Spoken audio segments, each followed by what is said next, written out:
Hello friends, I'll be starting with the chapter or paper 5, that is Principles of Criticism, and to start with I'll be taking up Aristotle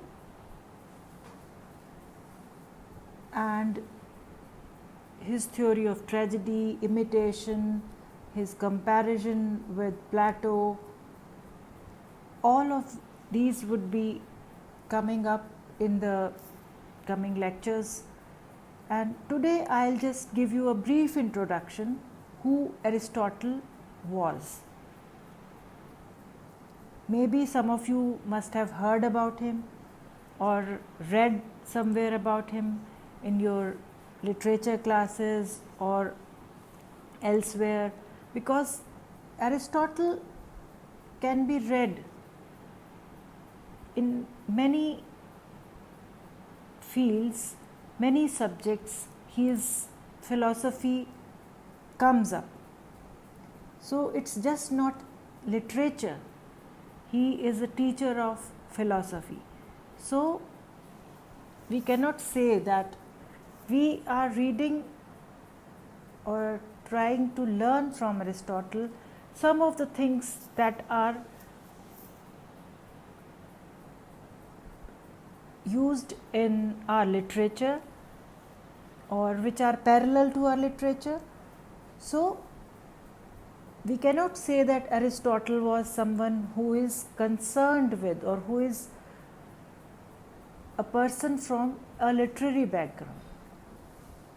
So when we talk about Aristotle, we know that Aristotle was a classical Greek philosopher who was taught by or who was a pupil of Plato. He continued the same project of philosophy that Plato had started and was doing, but believed that he was correcting many of Plato's errors. Means, though he was a student of Plato, but he was coming up with some new ideas, and he felt that his teacher was somewhere not up to the mark, or he felt that there was some error in his philosophy, so he wanted to come out with his own philosophy. He wrote on many subjects including science, logic, philosophy, politics and ethics. So the thing I told you in my starting of the lecture, that you cannot say that Aristotle was concerned with, with literature. He talks about lots of things: logic, philosophy, politics, ethics. So all subjects like these are concerned with Aristotle. Aristotle's life began in 384 BC in Stagira Chalcidice. This was a region inside Macedonia, and his father was the physician to the king Amyntas of Macedon, the grandfather of Alexander the Great. You must have heard about Alexander the Great. When he was about 18 years of age, he traveled to Plato's academy to learn from him. He stayed there until Plato died. He was 37 years of age at that time and had spent almost 19 years at the academy where Plato was teaching. After that, he travelled with Xenocrates and Theophrastus, and he went with Xenocrates to his friend Hermias of Atamius.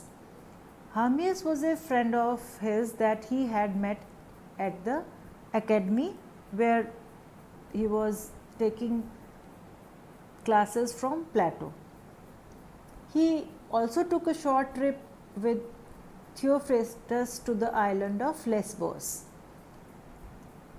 Theophrastus had grown up there and wanted to study the local plants.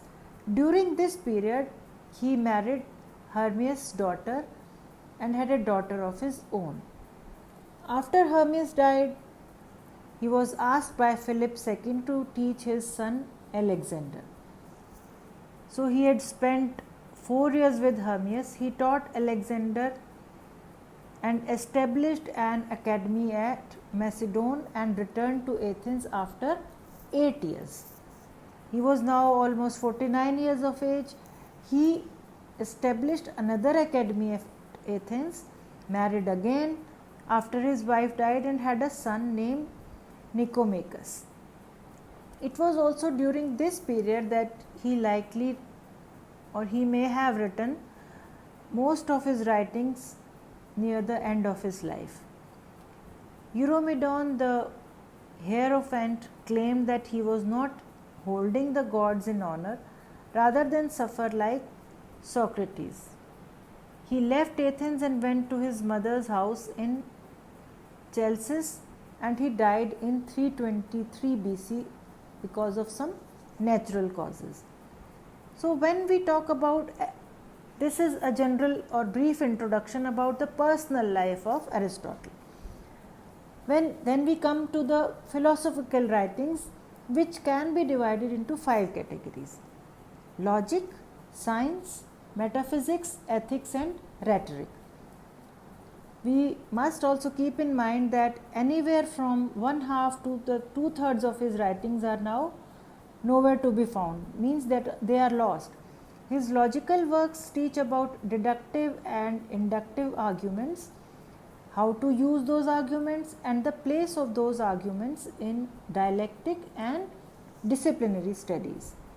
His scientific works discuss biology, taxonomy, physics, astronomy, and the soul, means the human soul. He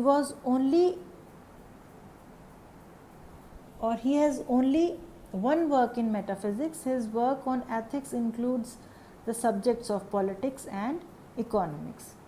His work on rhetoric includes his study of Greek tragedy, which we are concerned basically in this paper. Aristotle's work can also be divided by translation. Many commentators in the past have had to rely on poor translations of Aristotle in Latin rather than the original Greek that he wrote his works in. Aristotle's beliefs are interdependent, and it's hard to pick out the key points from his works. However, we can safely say that he rejected Plato's theory of the forms. He also promoted the idea that all of our knowledge starts with our senses.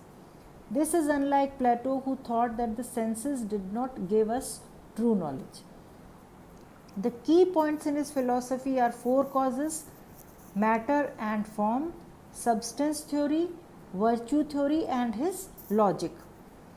By applying his understanding of these key points to previous philosophers, he was able to include many of their insights while justifying his rejection of other parts of their philosophies. Means he has taken some parts, some things from his predecessors, his teachers, but he has incorporated his own philosophies in their matter. Later on, he would influence his own time period before gaining major influence during the rise of Christianity in Europe. Today, when we see that his influence survives as one of the standards that all philosophers measure themselves against and through the philosophy of Thomas Aquinas. Means today, after so many periods, so many centuries, his works are still relevant. When we go through the logic, philosophy, politics, we still talk about Aristotle and Plato, and his works are still relevant to our generation and will always be there in the future times, and will be up to the mark because his works are timeless. Thank you. We'll continue with this topic and we'll talk about what was the difference between Aristotle and Plato's theory, their comparisons, and the differences between their theory. Thank you.